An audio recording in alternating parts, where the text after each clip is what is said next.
सिंध में रहंदड़ समूरनि दोस्तनि खे अस्सलाम वालेकुम।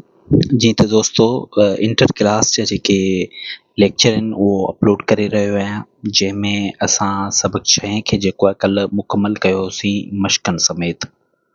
अॼु असीं सिंध जी हिकु अज़ीम हस्ती मोहम्मद इब्राहिम जोयो साहब जेको आहे उनजे प्रोफाइल खे ॾिसंदासीं त हुन सिंधी अदब में कहिड़ो कमु कयो ऐं छाजे करे जेको आहे सिंधी अदब में जेको आहे मोहम्मद इब्राहिम जोयो साहब जेको आहे उहो मशहूरु आहे ऐं सिंधी इंटर क्लास में जो प्रोफाइल ॾिनो वियो आहे।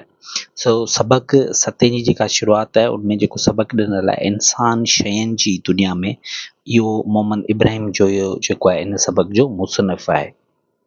मोहम्मद इब्राहिम जोयो साहब जो जेको जनमु आहे उहो 1915 ईस्वीअ धारे आबाद ॻोठ में थियो। कॾहिं थियो? 1915 ईस्वीअ धारे थियो। संदसि वालिद जो नालो मोहम्मद ख़ान जोयो हो। सिंध मदरसे तरफ़ां बैचलर ऑफ टीचिंग करण लाइ बम्बई जे एसटी कॉलेज पढ़णु वियो ऐं हिन मैट्रिक ऐं इंटर बि जेको आहे सिंध मदरसे मां जेका आहे तइलीम पढ़ाई।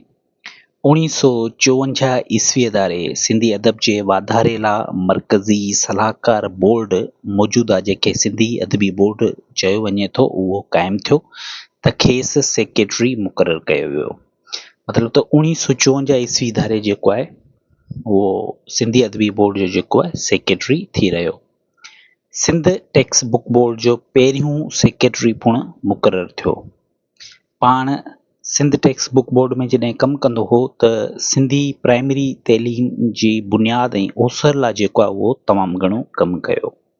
सिंधी इंटर में जेके संदसि ॾिनल किताब आहिनि या जेके तर्जुमा ॾिनल आहिनि उनमें 2 मूं एक्स्ट्रा ऐड कया आहिनि वाधी, जेके हिन जा इंतिहाई मशहूरु किताब आहिनि, पर जेको मजमूई तौरु 12वीं क्लास में जेको ॾिनल आहे उहो मूं जेको आहे हिते ॾिना आहिनि, जंहिंमें इस्लाम जो तारीख़ी कारनामो, इमली उर्फ़ तइलीम, ॿारनि जी तइलीम, वहशी जीवत जा निशान, गिलेलियो ड्रामो, फ़िक्र जी आज़ादी, ॿारनि जो मसीह, फ़लसफ़े जो इब्तिदाई कोर्स, इल्म व तदरीस मज़लूमनि लाइ, फ्रेंच इनकलाब, माण्हूअ जो बाग़, शाह सचल ऐं सामी।